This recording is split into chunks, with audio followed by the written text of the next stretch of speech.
In today's video, I've got the Hellcat swapped Ram 1500 behind me, and it has a Beltec 2.4 drop. So 2 inches lower in the front, 4 inches lower in the rear. And we have had this for a while, but I wanted to show you guys as far as the drop and our drive shaft. So we've got a custom 5-inch drive shaft, but even if you don't, some guys will run into this problem on the single cab, some guys won't.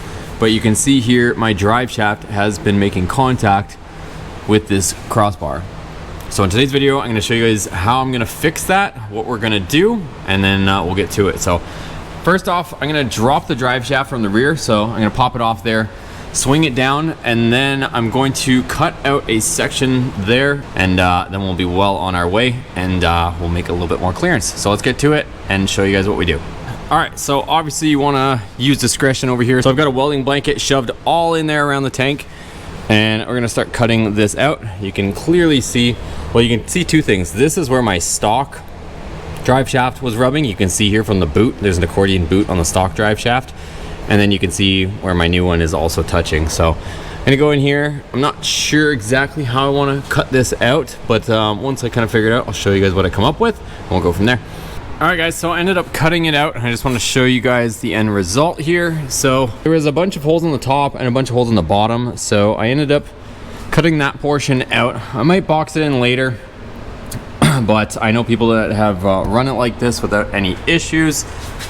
And there you go. So now I've gained at least an inch of clearance on the drive shaft, which correlates to quite a bit on the back.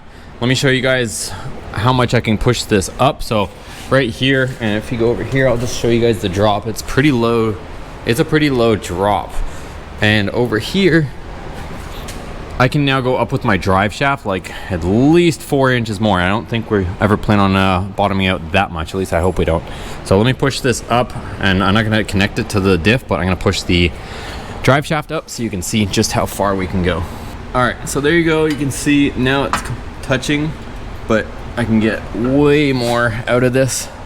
Like I said, I hope the differential never goes up that high, but I think we're gonna have other issues if it ever goes that high. So at least it's not gonna dig into our drive shaft, and we're done. So you guys found this helpful or informative, make sure you give it a thumbs up. If you guys are interested in Hellcat swapped Rams or anything else cool, check out the rest of the videos on the channel. We'll see you guys on the next one.